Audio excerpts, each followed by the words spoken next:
അസ്സലാമു അലൈക്കും വറഹ്മത്തുള്ളാഹി. വലിയ അശുദ്ധി ഉള്ളവർക്ക് നോമ്പ് നോൽക്കാൻ പാടില്ല. പ്രത്യേകിച്ച് ഹൈദ് ഉള്ളവർക്ക് നോമ്പ് നോൽക്കലും നിസ്കരിക്കലും ഒക്കെ ഹറാമാണ്. എന്നാൽ നിസ്കാരം പോലെ അല്ലല്ലോ നോമ്പ്. നിസ്കാരം ഖളാ വീട്ടണ്ട, എന്നാൽ നോമ്പ് ഖളാ വീട്ടണം. ഇതെന്താ ഇങ്ങനെ എന്ന് പലപ്പോഴും സഹോദരിമാർക്കിടയിൽ ഉണ്ടാകുന്നൊരു സംശയമാണ്, അല്ലേ? നിസ്കാരവും ഫർളാണ്, നോമ്പും ഫർളാണ്. എന്നാൽ ഹൈദുള്ള സമയത്തുള്ള നിസ്കാരം ഖളാ വീട്ടണ്ട, നോമ്പ് ഖളാ വീട്ടണം. അതെന്താണ് അങ്ങനെ? ആയിഷ ബീവി റളിയല്ലാഹു അൻഹ ഈ സംഭവം പറയുന്നുണ്ട്. ആയിഷ ബീവി പറയാണ്, ഞങ്ങൾക്ക് ഹൈദ് രക്തം വരുന്ന സമയത്തിൽ നബി സല്ലല്ലാഹു അലൈഹി വസല്ലമ തങ്ങൾ ഞങ്ങളോട് നിസ്കാരം ഉപേക്ഷിക്കാൻ വേണ്ടി കൽപ്പിച്ചു, നോമ്പിനെയും ഉപേക്ഷിക്കാൻ വേണ്ടി കൽപ്പിച്ചു. എന്നിട്ട് നോമ്പിനെ പിന്നീട് ഖളാ വീട്ടാൻ വേണ്ടിയിട്ടും നബി സല്ലല്ലാഹു അലൈഹി വസല്ലം തങ്ങൾ കൽപ്പിച്ചിട്ടുണ്ട്. ഇതിൻ്റെ കാരണം നിസ്കാരത്തെ അപേക്ഷിച്ച് നോമ്പ് എണ്ണം വളരെ കുറവാണ്. അതുകൊണ്ട് തന്നെയാണ് നോമ്പ് ഖളാ വീട്ടേണ്ടി വരുന്നത് എന്നുള്ളതാണ്.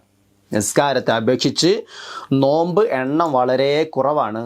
അതുകൊണ്ടാണ് നോമ്പിനെ നമ്മൾ ഖളാ വീട്ടുന്നത്. മറ്റൊരു സംശയം നമുക്കുള്ളത്, അശുദ്ധി ഉള്ളത് കൊണ്ടാണോ ഹൈദുകാരിക്ക് നോമ്പ് നോൽക്കാൻ പറ്റാത്തത്? അങ്ങനെയല്ല. അശുദ്ധി ഉള്ളത് കൊണ്ടല്ല അവൾക്ക് നോമ്പ് നോൽക്കാൻ പറ്റാത്തത്. ഹൈദ് ഉണ്ടാകുന്ന സമയത്തിൽ, ഹൈദ് രക്തം മുറിയുന്ന സമയത്തിൽ സഹോദരിമാർക്ക് സ്വാഭാവികമായും നല്ല ക്ഷീണവും നല്ല ശാരീരികമായ ബുദ്ധിമുട്ടും ഉണ്ടാവാൻ സാധ്യതയുണ്ട്. ആ സാധ്യതയെ പരിഗണിച്ചുകൊണ്ട്, ആ ഒരു കാര്യത്തിനെ പരിഗണിച്ചുകൊണ്ട് പരിശുദ്ധ ദീൻ അവരോട് നോമ്പ് നോൽക്കൽ പാടില്ല എന്നവരോട് കൽപ്പിച്ചു. ശാരീരികമായ ബുദ്ധിമുട്ടുകൾ ഉണ്ടാവും.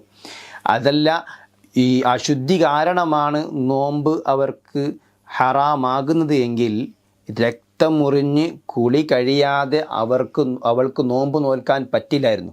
പക്ഷെ രക്തം മുറിഞ്ഞാൽ അവർക്ക് നോമ്പ് നോൽക്കാം, കുളി കഴിയണം എന്ന് ഷർത്തില്ല എന്നുള്ളത് കൊണ്ട്, ഒരിക്കലും അശുദ്ധി ഉണ്ട് എന്നുള്ളത് കൊണ്ടല്ല, സ്ത്രീകളുടെ ശാരീരിക ആരോഗ്യം പരിഗണിച്ചു കൊണ്ടാണ് പരിശുദ്ധ ദീൻ ഇങ്ങനെ ഷർത്താക്കുന്നത്. ഇൻഷാ അല്ലാഹ് അല്ലാഹു സുബ്ഹാനഹു വ തആല നല്ലതുപോലെ മനസ്സിലാക്കാൻ തൗഫീഖ് നൽകുമാറാവട്ടെ. ഇതുപോലെ സഹോദരിമാർ പ്രതീക്ഷിക്കുന്ന മറ്റൊരു കാര്യമാണ്,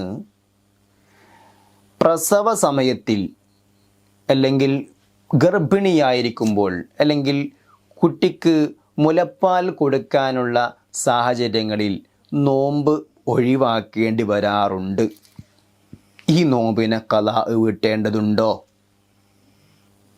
അതായത് ഗർഭിണിയായിരിക്കുമ്പോൾ ചിലപ്പോൾ വയറ്റിലുള്ള കുട്ടിക്ക് എന്തെങ്കിലും ബുദ്ധിമുട്ടുണ്ടാവുമോ എന്ന് വിചാരിച്ച് ഞാൻ നോമ്പ് ഒഴിവാക്കിയാൽ അതിന് ബുദ്ധിമുട്ടുണ്ടോ? അത് ഖളാ വീട്ടണമോ?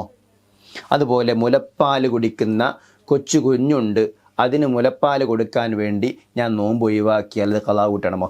നിർബന്ധമായും ആ നോമ്പ് ഖളാ വീട്ടണം. ഖളാ വീട്ടിയാൽ മാത്രം പോരാ, ഫിദിയ കൂടി കൊടുക്കേണ്ടതാണ്. ഓരോ നോമ്പിനും ഫിദിയ കൂടി കൊടുക്കൽ ആ സമയത്ത് സ്ത്രീകൾക്ക് നിർബന്ധമാണ്. ഇനി ഹൈദ് രക്തം മരുന്ന് കുടിച്ച് ഉണ്ടാക്കിയതാണെങ്കിൽ, അല്ലെങ്കിൽ നിഫാസ് രക്തം മരുന്ന് കുടിച്ച് നിർത്തിയതാണെങ്കിൽ, അല്ലെങ്കിൽ മരുന്ന് കുടിച്ച് ഈ രക്തം ഉണ്ടാക്കുകയോ നിർത്തുകയോ ചെയ്താൽ എന്താണ് വിധി?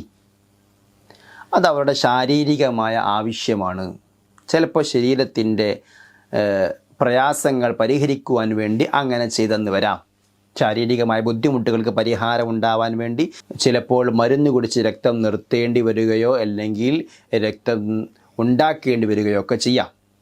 പക്ഷേ ഇബ്നു ഹജർ റഹിമഹുല്ല പറയുന്നു, ഹൈദുകാരിക്കും നിഫാസുകാരിക്കും നോമ്പ് നോൽക്കലും നിസ്കരിക്കലും ഹറാമാണ്.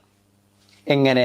അത് അവൾ മരുന്ന് കുടിച്ചാലും ശരി, കുടിച്ചിട്ടില്ലെങ്കിലും ശരി, അവൾ ഉണ്ടാക്കിയതാണെങ്കിലും ശരി, ഉണ്ടാക്കിയതല്ലെങ്കിലും ശരി, ഹൈദുകാരിക്കും നിഫാസുകാരിക്കും നോമ്പ് നോൽക്കാനോ നിസ്കരിക്കാനോ പാടില്ല എന്നുള്ളതാണ് ആ വിഷയത്തിലുള്ളത്.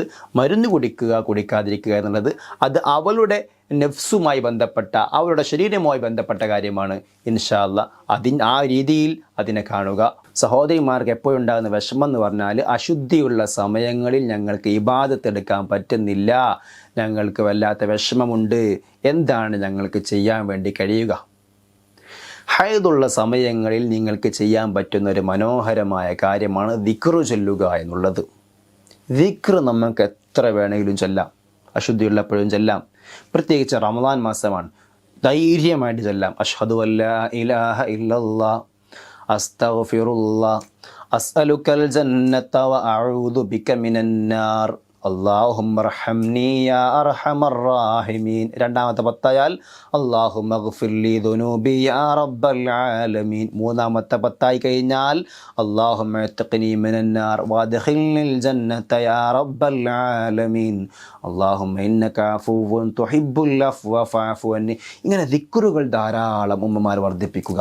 ഈ സമയത്തിൽ ഖുർആൻ ഓതാനൊന്നും പറ്റൂലല്ലോ, അതുകൊണ്ട് ഞങ്ങൾക്ക് എന്താ ചെയ്യാൻ പറ്റുകയെന്ന് സഹോദരിമാർ പലപ്പോഴും ചോദിക്കാറുണ്ട്. ഇൻഷാ അല്ലാഹ് ധാരാളം ദിക്റുകളെ ഈ സമയത്ത് വർദ്ധിപ്പിക്കാൻ വേണ്ടി ശ്രമിക്കുക, ദുആ ചെയ്യുക. അല്ലാഹു സുബ്ഹാനഹു വ തആല നമ്മുടെ ഇബാദത്തുകളൊക്കെ സ്വീകരിക്കുമാറാവട്ടെ. നമ്മളെല്ലാവരെയും അല്ലാഹു സ്വർഗ്ഗത്തിൽ ഒരുമിച്ച് കൂട്ടുമാറാവട്ടെ. അസ്സലാമു അലൈക്കും വറഹ്മത്തുള്ളാഹി.